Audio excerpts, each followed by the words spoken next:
Hello, good evening. आवाज़ clear जा रही है?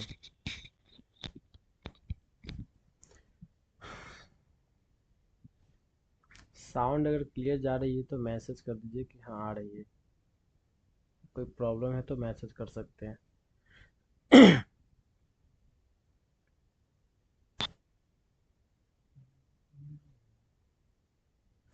साउंड क्लियर जा रही है आप लोगों को? अगर क्लियर जा रही है तो यस लिखिए, अगर नहीं जा रही है कोई प्रॉब्लम है। अच्छा चलिए, आवाज़ सही है। चलिए स्टार्ट करते हैं। इसमें फर्स्ट क्वेश्चन है, यहाँ पे देखिए इसमें फर्स्ट क्वेश्चन क्या है। इसमें फर्स्ट क्वेश्चन है कि कंप्यूटर का हिंदी नाम क्या होता है। यानी कि इसमें फर्स्ट क्वेश्चन है कंप्यूटर का हिंदी नाम क्या होता है, यानी कंप्यूटर को हिंदी में क्या बोलते हैं। यहाँ पे लिखा हुआ है, देखिए कम लिखा हुआ है, फर्स्ट ऑप्शन है संगणक, दूसरा है कंप्यूटर, तीसरा है संगणन और चौथा है यहाँ पे इनमें से कोई नहीं। है ना। आप सभी को करना क्या है ना, कि आपको इसका क्वेश्चन का ABCD है ना, अगर हम पूछेंगे कि कंप्यूटर का हिंदी नाम क्या है तो आपको इसमें क्या करना है, ABCD जो भी लगे आपको बताना है। ऐसा नहीं कि नहीं बताना, सुनिए आपको बताना है, गलत हो सही हो उससे कोई मतलब नहीं है, क्योंकि इस तरह से बताने से ना आपका कॉन्फिडेंस लेवल क्या होगा, थोड़ा बढ़ेगा। और बढ़ेगा, गलत होगा तो क्या होगा, जब गलत करेंगे तभी तो सही होगा ना। अगर गलत होगा तो हम बताएंगे जरूर इधर से, है ना। और नहीं गलत होगा तो सही होगा तो हम बोलेंगे चलिए आपका क्वेश्चन सही है, और आप इतना क्वेश्चन को आप अच्छा से अटेंड कर पाएंगे, अच्छा से, है ना। आप इसको अच्छा से कर सकते हैं। तो चलिए इसमें पहला क्वेश्चन है, पहला क्वेश्चन यहाँ पे कंप्यूटर को या कंप्यूटर का हिंदी नाम क्या होता है, यानी कंप्यूटर को हिंदी में क्या बोलते हैं। पहला है यहाँ पे संगणक, दूसरा है कंप्यूटर, तीसरा है संगणन और चौथा है यहाँ पे यानी कि डी में है, इनमें से कोई नहीं। तो बताइए इसमें से A B C या डी, इसमें से आंसर कौन सा होगा। ए है सही ना, इसमें देखिए एक आदमी का आंसर आया हुआ उधर से, ए है सही, यानी कि इसका सही आंसर होगा संगणक। कंप्यूटर को हम लोग हिंदी में क्या बोलते हैं, संगणक बोलते हैं। ठीक है। नेक्स्ट है यहाँ पे सेकंड क्वेश्चन है, देखिए सेकंड क्वेश्चन यहाँ पे क्या है। सेकंड क्वेश्चन में लिखा हुआ है कि कंप्यूटर, कंप्यूटर शब्द में आर का क्या मतलब है। देखिए आप लोगों को कोई चीटिंग नहीं करना है ना, जो भी बताना है सही बताना है, या अगर नहीं बताना है तो कोई इशू नहीं है, हम यहाँ पे क्या कर सकते हैं, कर सकते हैं। यहाँ पे देखिए कंप्यूटर में लिखा हुआ है कि कंप्यूटर शब्द में आर का क्या मतलब होता है। तो चलिए आपका आंसर यहाँ पे आया ए, है ना। यानी कि इसमें क्या होता है, इसका आंसर होगा रिसर्च, है ना। कंप्यूटर में आर शब्द का, जैसे कि C4 क्या होता है, C4 क्या होता है, O4 क्या होता है, M4 क्या होता है, P4 क्या होता है, U4 क्या होता है, T4 क्या होता है, E4 क्या होता है, R4 क्या होता है। यानी कि कंप्यूटर का जो जितना भी होता है ना, जितना भी इसमें जो लेटर्स है उसका फुल फॉर्म होता है, कंप्यूटर का फुल फॉर्म होता है। तो उस कंप्यूटर में जो आर जो लेटर आता है ना, उस आर लेटर का आर लेटर का फुल फॉर्म क्या होता है, रिसर्च होता है। आर लेटर का फुल फॉर्म क्या होता है, रिसर्च होता है। ठीक है। अब चलिए नेक्स्ट क्वेश्चन यहाँ पे क्या है, नेक्स्ट क्वेश्चन है यहाँ पे कि नेपियर बोन्स, क्या लिखा हुआ है, नेपियर बोन्स, क्या लिखा हुआ है इस पे ध्यान से देखिएगा। नेपियर बोन्स नामक एक कैलकुलेटर का आविष्कार कब हुआ था। लिखा हुआ है इसमें कि नेपियर बोन्स नामक कैलकुलेटर का इस्तेमाल कब हुआ था।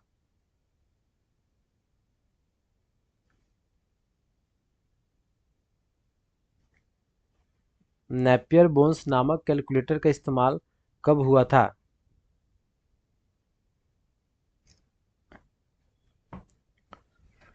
इसमें है ऑप्शन में, देखिए ऑप्शन में क्या दिया हुआ है, नेपियर बोन्स नामक कैलकुलेटर का, यानी कि नेपियर बोन्स नामक एक क्या था, कंप्यूटर था। नेपियर बोन्स नामक कंप्यूटर, यानी कि नेपियर बोन्स नामक एक कैलकुलेटर का आविष्कार कब हुआ था। तो इसमें पहला है 1617, दूसरा है 1618, तीसरा है 1619 और चौथा यहाँ पे 1620, यानी कि ए में है 1617, बी में है 1618 और सी में है यहाँ पे 1619 और डी में है यहाँ पे 1620, है ना। चलिए इसका हम आंसर आपको बता देते हैं। इसका आंसर होगा ए होगा, है ना। यानी कि नेपियर बोन्स नामक एक कैलकुलेटर मशीन यानी कि कंप्यूटर का आविष्कार हुआ था 1617 ईस्वी में। ठीक है। नेक्स्ट है यहाँ पे, देखिए नेक्स्ट है यहाँ पे 4 में क्या है। नेपियर बोन्स नामक कैलकुलेटर का खोज सबसे पहले किसने किया था। यानी कि नेपियर बोन्स, ये जैसे नेपियर बोन्स जो कंप्यूटर का आविष्कार तो 1617 ईस्वी में हुआ था, लेकिन इसके खोजने वाला का नाम क्या था। इसमें लिखा हुआ है कि नेपियर बोन्स नामक कैलकुलेटर का खोज सबसे पहले किसने किया था। तो ए में है जॉन नेपियर, दूसरा है चार्ल्स बेबेज, तीसरा है जॉन ऑन न्यूम और डी में है यहाँ पे आपका नॉन है। तो इसमें कौन सा आंसर होगा। ए है जॉन नेपियर, बी है चार्ल्स बेबेज, सी है जॉन ऑन न्यूम और डी है यहाँ पे नॉन। देखिए इसका आंसर होगा जॉन नेपियर। यानी कि जॉन नेपियर यानी कि इसी ने क्या किया था, नेपियर बोन्स नामक कैलकुलेटर मशीन का यानी कि कंप्यूटर का खोज किया था। कब किया था, तो 1617 ईस्वी में किया था। ठीक है। नेक्स्ट आते हैं इधर। चलिए अच्छा है, ये आंसर अच्छा सही है। चलिए आगे देखते हैं। चलिए आगे यहाँ पे क्या लिखा हुआ है, 5 नंबर क्वेश्चन में क्या लिखा हुआ है। लेवेंटिज नामक कैलकुलेटर का खोज कब हुआ था। लेवेंटिज नामक कैलकुलेटर का खोज कब हुआ था, यानी कि इस नामक कंप्यूटर का खोज जो है ना कब किया गया था। तो ए में है 1971 ईस्वी में, बी में है 1642 ईस्वी में, ए में है 1971 ईस्वी में, बी में है 1642 ईस्वी में, सी में है यहाँ पे 1617 ईस्वी में और डी में है यहाँ पे 1948 ईस्वी में। तो यहाँ पे हो जाएगा 1971 ईस्वी में, है ना। यानी कि लेवेंटिज नामक जो कैलकुलेटर जो मशीन का आविष्कार जो था ना 1971 ईस्वी में किया गया था। ठीक है। देखिए नेक्स्ट क्वेश्चन है 6 नंबर में। क्वेश्चन क्या है यहाँ पे, 6 नंबर क्वेश्चन है कि लेवेंटिज नामक कैलकुलेटर का खोज किस देश में हुआ था। अब देखिए यहाँ है, यहाँ था क्वेश्चन 5 नंबर की, लेवेंटिज नामक कैलकुलेटर का खोज कब हुआ था, तो 1971 ईस्वी में हुआ था। और यहाँ पर क्या है, लेवेंटिज नामक कैलकुलेटर का खोज किस देश में हुआ था, यानी कि इस कंप्यूटर का यानी इस नाम का लेवेंटिज नामक कैलकुलेटर जो कंप्यूटर था ना, इस नाम का कंप्यूटर का खोज किस देश में हुआ था। तो ए में है यहाँ पे ऑस्ट्रेलिया, बी में है यहाँ पे जर्मन, डी में है सी में है यहाँ पे अमेरिका और डी में है यहाँ पे ब्रिटिश, है ना। यानी कि ए में है ऑस्ट्रेलिया, बी में है जर्मन, सी में है अमेरिका और डी में क्या है ब्रिटिश। तो इसमें हो जाएगा आपका जर्मन, है ना। यानी कि यह जर्मन, है ना, जर्मन जो है ना देश है, उसने खोज किया था इस नामक कंप्यूटर का। ठीक है। इसका आंसर होगा लेमेंटिज नामक कैलकुलेटर का खोज जर्मन ने किया था, यानी कि किस देश ने किया था, जर्मन, है ना, जर्मन देश ने किया था। नेक्स्ट है यहाँ पे क्वेश्चन, देखिए 7 नंबर में क्वेश्चन है कि सन, है ना, इसमें सन 1822 ईस्वी में क्या लिखा हुआ है, लिखा हुआ है कि सन 1822 ईस्वी में चार्ल्स बेबेज ने कौन से इंजन का खोज किया था। यानी कि सन यानी कि 1822 ईस्वी में चार्ल्स बेबेज के द्वारा कौन सा इंजन का खोज किया गया था। पहला है एबकस, दूसरा है डिफेंस इंजन और यहाँ पे यानी कि सी में है मार्क 1 और डी में है यहाँ पे नॉन। यानी कि सन 1882 ईस्वी में चार्ल्स बेबेज, है ना, कंप्यूटर का पिता किसे कहा जाता है।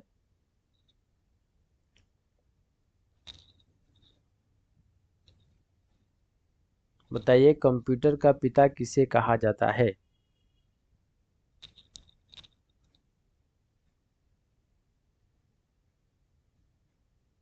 आप सभी को मैसेज करना है, जो हम पूछेंगे ना उसका आंसर जो भी आएगा, आपको जो भी समझ में आए उसको क्या करना है, उसका आंसर देना है। कमेंट बॉक्स में क्या करना है, आपको मैसेज करना है।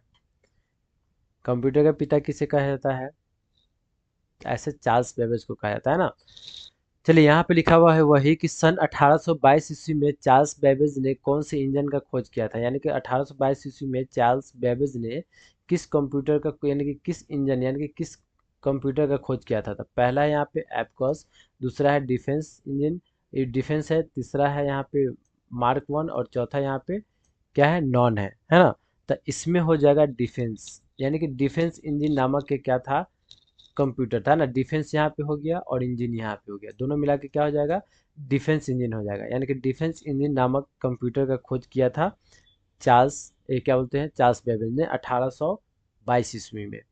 अब यहाँ पे देखिए 8 नंबर क्वेश्चन में है, 8 नंबर क्वेश्चन में है कि ENIAC क्या लिखा हुआ है, ENIAC equal to question mark, यानी इक्वल टू क्वेश्चन मार्क का मतलब होता है कि ENIC का मतलब क्या होता है। तो ए में है यहाँ पे engine, numerical, integrator and computer.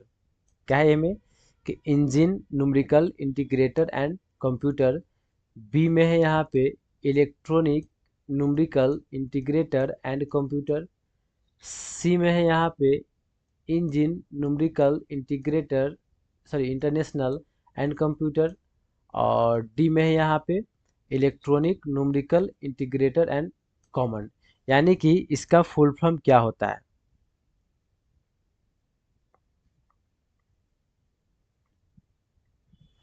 इसका फुल फॉर्म क्या होता है,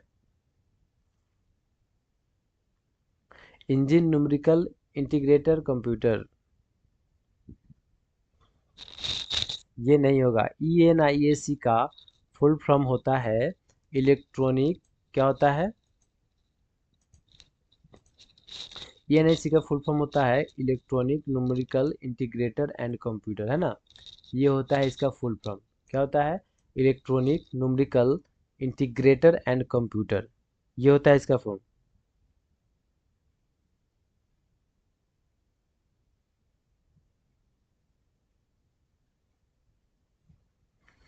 सी नहीं होगा, बी होगा, electronic, numerical, integrator and computer होगा। ठीक है, नेक्स्ट, चलिए हम लोग नेक्स्ट को देखते हैं।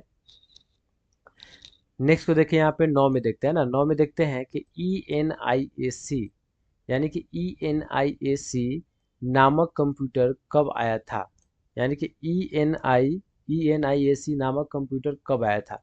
तो ए में है 1945, बी में है 1946, सी में है 1949, और डी में है यहाँ पे 1942, 1943। क्या है यहाँ पे, ENIAC नामक कंप्यूटर कब आया था। तो ए में है 1945, बी में 1946, सी में 1949, और डी में 1943। तो चलिए कि इसका आंसर होगा 1946 ईस्वी में, है ना।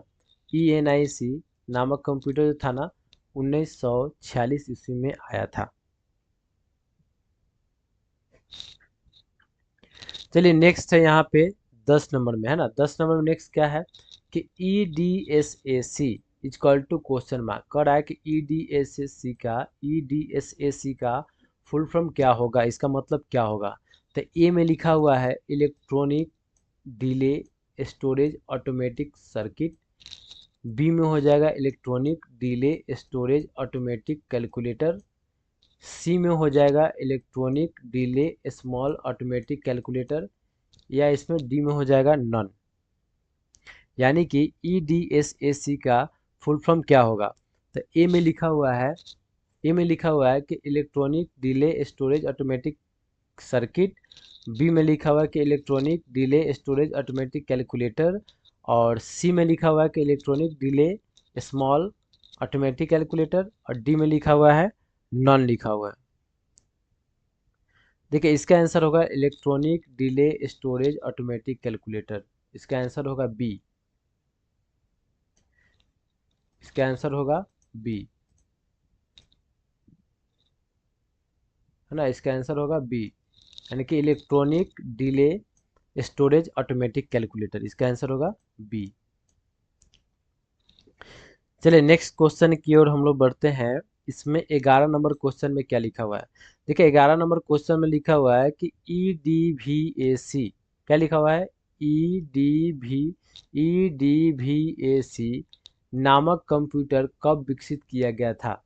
यानी कि EDVAC नामक कंप्यूटर कब विकसित किया गया था, यानी कि कब इसको बनाया गया था।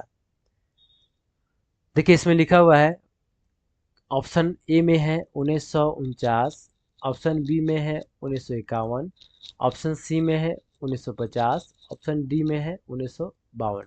लिखा हुआ है कि EDVAC नामक कंप्यूटर कब विकसित किया गया था। तो ए में है 1949, बी में 1951, सी में है 1950 और डी में है यहाँ पे 1952। चलिए इसका आंसर होगा सी होगा, इसका आंसर होगा सी। 1950 ईस्वी में EDVAC नामक कंप्यूटर को विकसित किया गया, यानी कि बनाया गया। चलिए नेक्स्ट है यहाँ पे 12 नंबर क्वेश्चन। नेक्स्ट है यहाँ पे 12 नंबर क्वेश्चन कि EDVAC नामक कंप्यूटर को किसने बनाया था। यहाँ पे क्वेश्चन है कि EDVAC नामक कंप्यूटर को किसने बनाया था। पहला है चार्ल्स बैबेज, दूसरा है जॉन नेपियर, तीसरा है जॉन ओन्यूम और चौथा यहाँ पे गॉडफ्रीड लेवेंटिज। यानी कि EDVAC नामक कंप्यूटर किसने बनाया था। पहला है चार्ल्स बैबेज, दूसरा है यहाँ पे जॉन नेपियर और तीसरा है यहाँ पे जॉन ओन्यूम है, चौथा यहाँ पे गॉडफ्रीड लेवेंटिज है ना। तो देखिए इसका आंसर होगा जॉन ओन्यूम है ना, इसका आंसर होगा जॉन ओन्यूम। ठीक है, इसका आंसर होगा जॉन ओन्यूम। देखिए यहाँ पे 13 नंबर में है ना, 13 नंबर में देखिए यहाँ पे लिखा हुआ है कि UNIVAC, क्या लिखा हुआ है यहाँ पर, UNIVAC का संक्षेप नाम क्या होगा। यानी कि UNIVAC का संक्षेप यानी कि इसका पूरा नाम क्या होगा। तो ए में लिखा हुआ है कि यूनिवर्सल ऑटोमेटिक कैलकुलेटर, बी में लिखा हुआ है यहाँ पे यूनिवर्सल ऑटोमेटिक कैलकुलेशन, सी में लिखा हुआ है कि यूनिवर्सल ऑटोमेटिक कंप्यूटर, डी में लिखा हुआ है नन। क्या लिखा हुआ है कि UNIVAC का संक्षेप नाम क्या होगा, इनका सटीक या इसका फुल नेम क्या होगा। तो यहाँ पे लिखा हुआ फर्स्ट में ए में लिखा हुआ है कि यूनिवर्सल ऑटोमेटिक कैलकुलेटर, और बी में लिखा हुआ है यूनिवर्सल ऑटोमेटिक कैलकुलेशन, और सी में लिखा हुआ है कि यूनिवर्सल ऑटोमेटिक कैलकुलेटर यानी कि ऑटोमेटिक कंप्यूटर, और डी में लिखा हुआ है नॉन। तो इसका हो जाएगा यूनिवर्सल ऑटोमेटिक कंप्यूटर, इसका आंसर हो जाएगा सी, इसका आंसर हो जाएगा सी है ना, यूनिवर्सल ऑटोमेटिक कंप्यूटर। चलिए आगे बढ़ते हैं। अब देखिए यहाँ पे 14 नंबर में क्वेश्चन है, 14 नंबर में क्वेश्चन है कि विश्व का प्रथम स्वचालित कंप्यूटर का नाम बताएं। विश्व का प्रथम स्वचालित, स्वचालित का मतलब होता है कि खुद अपने जो अपने से चलने वाला है ना, स्वचालित। यानी कि विश्व का प्रथम स्वचालित कंप्यूटर का नाम बताएं। पहला है ENIAC, दूसरा है यहाँ पे EDSAC, तीसरा है मार्क 1 और चौथा है यहाँ पे नॉन। क्या लिखा हुआ है, विश्व का प्रथम स्वचालित कंप्यूटर का नाम बताएं। मैंने स्वचालित मतलब कि खुद से अपने से चलने वाला है ना। तो पहला है यहाँ पे ENIAC, दूसरा है EDSAC, तीसरा है यहाँ पे मार्क 1 और यहाँ पे चौथा है नॉन, है ना। तो इसका हो जाएगा सी, इसका हो जाएगा सी, मार्क 1 होगा, इसका हो जाएगा सी हो जाएगा। ठीक है, नेक्स्ट क्वेश्चन यहाँ पे 15 नंबर क्वेश्चन में क्या लिखा हुआ है, EDSAC, क्या लिखा हुआ है कि EDSAC नामक कंप्यूटर का खोज किसने किया था। क्या लिखा हुआ है कि EDSAC नामक कंप्यूटर का खोज किसने किया था। इस कंप्यूटर का है ना, इस कंप्यूटर का खोज किसने किया था। EDSAC नामक कंप्यूटर का खोज किसने किया था। फर्स्ट में यहाँ पे चार्ल्स बेबेज ने, दूसरा है हवार्ड आइकर ने, तीसरा है मॉरिस विकल्प ने, और चौथा है यहाँ पे नॉन। क्या है? EDSAC नामक कंप्यूटर का खोज किसने किया था? पहला है चार्ल्स बेबेज, दूसरा है हवार्ड आइकन, तीसरा है मॉरिस विकल्प, और यहाँ पे डी में क्या लिखा हुआ है? नॉन। तो इसका आंसर होगा सी। इसका आंसर होगा सी, यानी कि यहाँ पे मॉरिस विकल्प ने किया था इसका। ठीक है।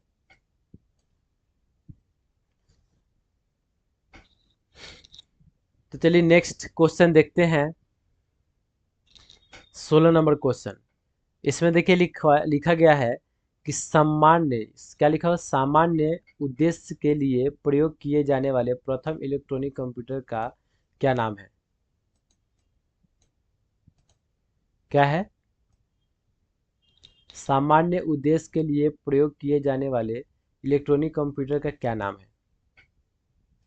यानी कि जनरल पर्पस। यहाँ पे लिखा हुआ है ना कि what is the name of the first electronic computer used for general purpose.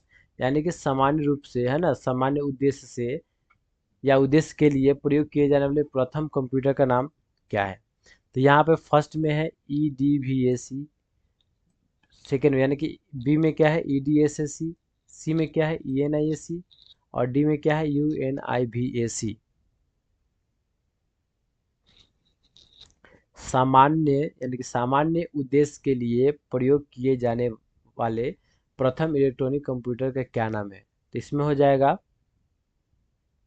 बताइए, इसमें हो जाएगा डी, UNIVAC, है ना। सामान्य उद्देश्य से इसे यूज करने के लिए इस्तेमाल आप क्या कर सकते हैं, यानी कि किया जाता है, कर सकते नहीं, किया जाता है।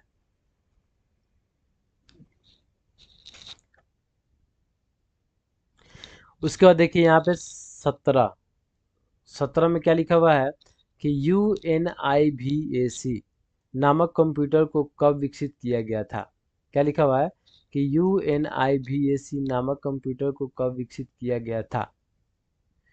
तो यहाँ पे है, ऑप्शन ए में है 1950, ऑप्शन बी में 1949, ऑप्शन सी में 1952, ऑप्शन डी में 1951।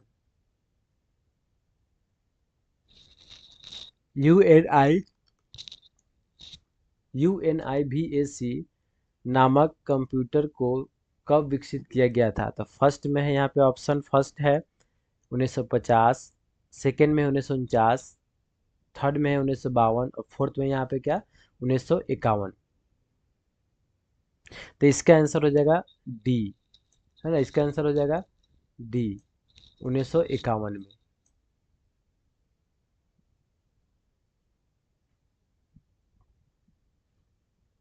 तो चलिए नेक्स्ट देखते हैं। यहाँ पे नेक्स्ट क्वेश्चन क्या है कि पहले के जमाने में वर्गों के पहाड़े और, यानी कि पहले के जमाना में वर्गों के पहाड़े और अभाज्य संख्या जैसे गणना करने के लिए कौन से कंप्यूटर का इस्तेमाल किया जाता था? क्या लिखा हुआ है कि पहले के जमाने में वर्गों के पहाड़े और अभाज्य संख्या जैसे गणना करने के लिए कौन से कंप्यूटर का इस्तेमाल किया जाता था?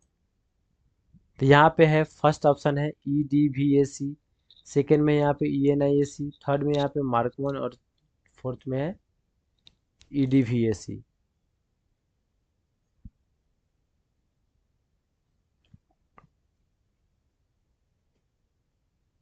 तो इसका आंसर हो जाएगा EDVAC, है ना।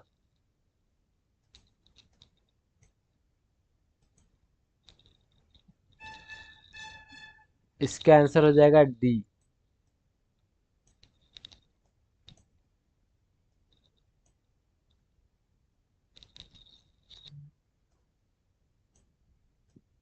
है ना। इसमें देखिए दोनों दोनों एक मिस मैच हो गया हुआ है ना यहाँ ऑप्शन में। देखिए क्या लिखा हुआ है यहाँ पे, फर्स्ट में भी लिखा हुआ है EDVAC, और लास्ट में भी लिखा हुआ है EDVAC, है ना। इसलिए ये दोनों आंसर इसमें हो जाएगा, इस दोनों सेम है। नेक्स्ट है यहाँ पे 19 में, नेक्स्ट है इनमें से, क्या लिखा हुआ है कि इनमें से कौन प्रथम पीढ़ी के कंप्यूटर का उदाहरण है? यानी कि लिखा हुआ है कि which is the following is an example of A first generation, यानी कि प्रथम पीढ़ी का कंप्यूटर का उदाहरण बताइए। प्रथम पीढ़ी में कौन कौन सा आता है? प्रथम पीढ़ी के कंप्यूटर इनमें से कौन सा है? E D V A C, E D S A C, E N I S C, और इनमें से कोई नहीं। तो हो जाएगा इसमें से इनमें से कोई नहीं, इसमें से कोई नहीं है जो प्रथम पीढ़ी का कंप्यूटर हो।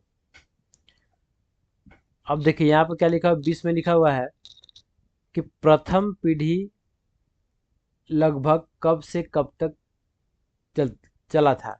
क्या लिखा हुआ है 20 में? क्वेश्चन क्या है कि प्रथम पीढ़ी लगभग कब से कब तक चला था।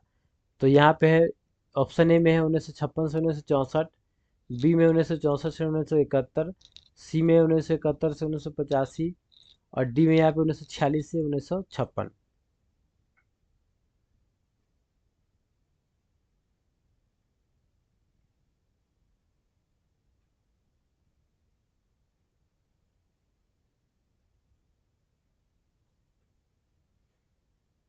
बताइए इसमें कोई आदमी आंसर दे सकते हैं कि प्रथम पीढ़ी लगभग कब से कब तक चला था, यानी कि फर्स्ट जनरेशन का जो कंप्यूटर जब आया था तो उसका क्या था ड्यूरेशन, यानी कि समय कितना दिन से कितना दिन तक था, यानी कितना दिन तक वो रहा, चला। इसका आंसर हो जाएगा यहाँ पे डी हो जाएगा, है ना। 1946 में आया था और 1956 तक चला था ये प्रथम पीढ़ी का कंप्यूटर। तो देखिए आप सभी को इसी तरह से क्या करना है ना कि ज्वाइन होना है। डेली क्लास रात में चलेगा, 5 से या 10 से, या कभी 10 बजे से भी स्टार्ट हो जाएगा। इसके लिए क्या होगा, पहले ही आपको नोटिफिकेशन भेज दिया जाएगा, है ना, यानी कि नोटिफिकेशन चला जाएगा। आप लोग क्या कीजिए, यूट्यूब चैनल को सब्सक्राइब कीजिए और ऑल बेल आइकन्स को प्रेस कीजिए। जैसे ही अगर आपको नहीं भी शेयर किया जाए तो आपको नोटिफिकेशन डायरेक्ट चला जाएगा कि आप ये लाइव क्लास स्टार्ट होने वाला है, उसमें नेम मेंशन रहेगा कि क्या चीज़ का लाइव क्लास चलने वाला है ना। तो क्या करना है, डायरेक्ट उस पर क्लिक करना है और डायरेक्ट यूट्यूब पे चलाना है ना, यूट्यूब पे चलाना है। तो इसी तरह से आप सभी को ना क्या करना पड़ेगा, देखिए यहाँ पे इतना सारा क्वेश्चन है, इसमें से देखिए आप सभी को बहुत सारा प्रॉब्लम था, बहुत सारे लोग जान नहीं रहे थे क्वेश्चन का आंसर क्या होगा। तो इसलिए ना ये एमसीक्यू क्वेश्चन जो है ना इसको बनाया गया है ऑब्जेक्टिव, कि सेट 1 सेट 2 सेट 3 करके इस तरह से बनाया गया है कि आप लोग को बेहतर ढंग से समझ में आए। कम कम क्वेश्चन है तो अच्छा से समझ में आए, है ना। इसलिए क्या किया गया है कि आपको वहाँ पे, आपको क्या करना है वहाँ पर, यानी कि यूट्यूब पर आकर क्या करना है, आपको लाइव क्लास डेली ज्वाइन करना है।